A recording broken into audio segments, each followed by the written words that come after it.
Hold the lift handle and the release pin at the same time to lower the system board into the chassis.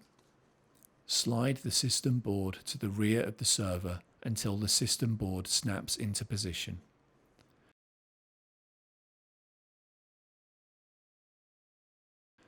Install any components that you have removed from the failing system board.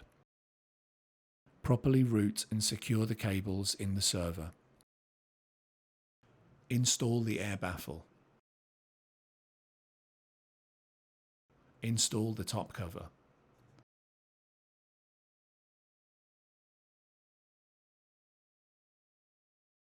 Push the power supplies into the bays until they click into place.